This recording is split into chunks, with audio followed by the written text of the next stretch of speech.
आज कांग्रेस का निर्वाचन आयोग पर हंगामा। एसआईआर की समय सीमा बढ़ाने की मांग की जा रही है। 3 माह की समय सीमा बढ़ाने की मांग कर रहे हैं कांग्रेसी। आयोग में जो है अधिकारियों से मुलाकात की है कांग्रेस के एक दल ने। कांग्रेसी कई मांगों पर अपनी बात जो है रख रहे हैं। तो एक खबर रायपुर से है जहां पर कांग्रेस का एक दल जो है चुनाव आयोग पहुंचा है, अधिकारियों से मिला है। एसआईआर की समय सीमा बढ़ाने की उन्होंने मांग की है।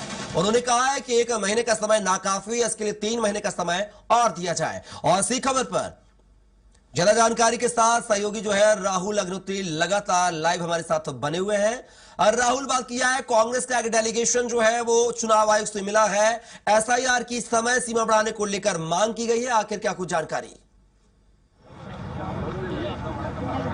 जी, एसआईआर को लेकर देखें तो लगातार छत्तीसगढ़ में सियासत हो रही, जहां पर कांग्रेस के द्वारा लगातार जो मांग है वो उठाया जा रहा है कि जो समय सीमा है उसे बढ़ा करके 3 महीने की कर दी जाए, क्योंकि जिस तरीके की स्थिति यहां पर देखी जा रही, धान कटाई का माहौल है और इसको लेकर के लगातार जो कांग्रेस है वो इस बात को उठा रही है कि जो मजदूर होते हैं, किसान तबके के जो लोग हैं वो अपने घरों में रहते नहीं, और ऐसे में जब बीएलओ उनके घरों में पहुंचते हैं तो उनकी उपस्थिति नहीं होती और इसमें मतदाता सूची में त्रुटि होने की जो संभावना है वो काफी अधिक बढ़ गई है। और चूंकि छत्तीसगढ़ में लोकसभा का भी चुनाव होने वाला है, नई विधानसभा का, तो काफी लंबा समय यहाँ पर जो निर्वाचन आयोग है उसके पास है। तो इस बीच में इस तरीके से जो मांग की जा रही है वो देखा जाए तो निर्वाचन आयोग के समक्ष जो कांग्रेस अपनी मांग रख रही है कि वो सवाल पूछते भी नजर आए कि निर्वाचन आयोग से किस बात की इतनी जल्दबाजी है। और दूसरा बात यह है कि जिस तरीके से बीएलए की नियुक्ति कांग्रेस पार्टी के द्वारा की गई है, तमाम जो बीएलए हैं वो अपने अपने क्षेत्रों में पहुंच रहे हैं और वहां उनके द्वारा जो मतदाता सूची है उसे किसी भी त्रुटि से मुक्त करने का जो प्रयास है वो किया जा रहा है। इस बीच में यदि निर्वाचन आयोग के द्वारा देखें तो आज जब पूरी कांग्रेस की डेलीगेशन वहां पर पहुंची थी तो उन्हें आश्वासन दिया गया है कि उनकी जो तमाम मांगे हैं उस पर जो चर्चा है वो की जाएगी, उस पर जो विचार है वो किया जाएगा, ताकि किसी भी तरीके की जो त्रुटि है वो मतदाता सूची में नहीं रहे और सभी जो दल के नेता है वो इससे संतुष्ट रहे। तो इसके तहत देखा जाए एसआईआर को लेकर के लगातार छत्तीसगढ़ में जो सियासत है वो जारी है। और वहीं अगर दूसरी ओर देखें तो जो भारतीय जनता पार्टी है उसकी ओर से तमाम जो नेता है वो सामने आ रहे हैं। उनके द्वारा साफ कहना है कि इस तरीके की कोई स्थिति नहीं है। निर्वाचन आयोग पूर्ण रूप से जो डाटा सामने प्रस्तुत कर रहा है उसमें किसी भी तरीके के यह नहीं जल्दबाजी या फिर किसी भी तरीके की जो स्थिति में गड़बड़ी है वो नजर नहीं आती है। तो निर्वाचन आयोग पूर्ण रूप से नियंत्रित है और उसके द्वारा जो प्रक्रिया की जा रही है एसआईआर को लेकर के उससे काफी जो संतुष्टि है वो भारतीय जनता पार्टी को है। तो देखा जाए इसको लेकर के जो डेलीगेशन है वो कांग्रेस पार्टी का वो निर्वाचन आयोग के पास पहुंचता है, निर्वाचन आयुक्त है उनसे चर्चाएं की गई हैं और आश्वासन भी उन्हें प्राप्त हुआ है। तो इस बीच में देखें तो एसआईआर को लेकर के जो सियासत है वो लगातार जारी है और इस बीच में जो मतदाता सूची को लेकर के परेशानियां आ रही हैं इसको लेकर के सोशल मीडिया में भी काफी जो पोस्ट हैं वो देखने को मिल रहे हैं कपिल, क्योंकि कई ऐसे क्षेत्र हैं जहां पर बीएलओ निर्वाचन आयोग के द्वारा जो पहुंच रहे हैं उनके साथ मारपीट की स्थिति है, उनके साथ जो दुर्व्यवहार है वो किया जा रहा है। और कल के ही वाकये की बात करें तो राजधानी रायपुर से जिस तरीके की तस्वीरें निकल करके सामने आई थी जहां पर महिला बीएलओ अधिकारी के साथ मारपीट किया गया था, तो ये भी काफी चिंता का विषय बना हुआ है। तो इस बीच में कांग्रेस पार्टी के द्वारा लगातार इन सभी विषयों को उठाया जा रहा है और निर्वाचन आयोग के समक्ष अपनी जो बातें हैं वो यहाँ पर कांग्रेस के तमाम जो नेता हैं वो रखते हुए नजर आए हैं। यहाँ पर आप देख सकते हैं कांग्रेस के जो डेलीगेशन है वो उसके कुछ लोग हैं वो भी यहाँ पर मौजूद हैं, उनसे भी बात करेंगे और किस तरीके से जो निर्वाचन आयोग में वो पहुंचे और क्या कुछ बातें उनके द्वारा की गई इस पर भी चर्चा करने का प्रयास यहाँ पर हम करने का प्रयास करेंगे। हमारे साथ कांग्रेस जिला अध्यक्ष श्री कुमार मेनन जी मौजूद हैं और इनसे भी चर्चा करेंगे। सर, आप लोग एसआईआर के लेकर के निर्वाचन आयोग तक पहुंचे थे, क्या कुछ बातें थी, क्या कुछ आश्वासन मिला?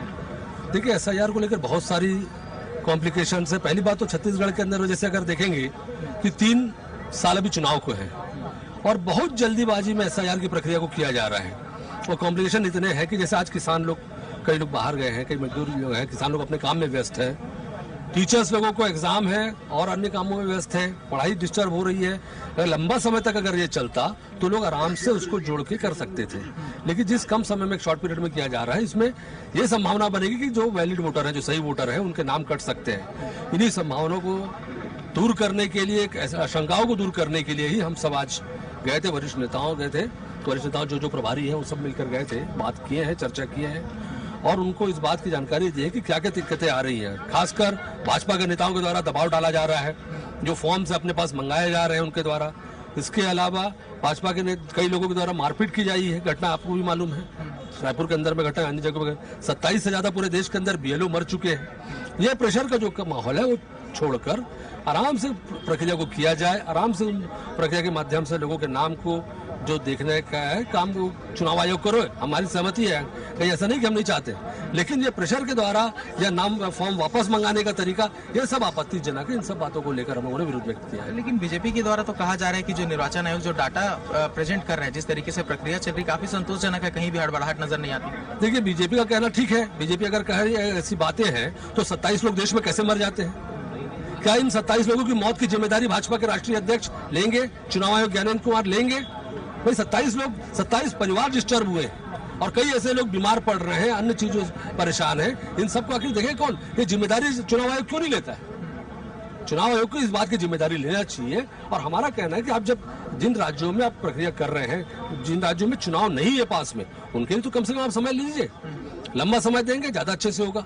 और इसमें टाइम बाउंड करके जो स्थिति बना रहे हैं, उससे प्रेशर बन रहा है, उस प्रेशर को दूर करने का हम लोग सबकी मांग है। जी, आप लोगों के द्वारा बस्तर संभाग को लेकर भी जो चिंता है वो व्यक्त की गई थी, वहाँ भी तमाम तरह की गड़बड़ियां आई हैं, वहाँ पर किस तरीके से काम करना चाहिए निर्वाचन आयोग को आप लोगों को? देखिए, हम लोगों ने जो आपत्ति की है उसमें कई ऐसे स्टेट्स हैं बाहर के, कई बच्चे बाहर शादी हुए हैं। पहले छत्तीसगढ़ सीपी बरार जुड़ा हुआ था, महाराष्ट्र का बहुत सारा एरिया छत्तीसगढ़ से जुड़ा हुआ था, उड़ीसा से बहुत से लोग यहाँ आए हुए हैं। तमाम ऐसे लोग हैं जिनके 2003 के नाम में बहुएं कई प्रदेश से आई है, तो 2003 में उनके नाम नहीं है।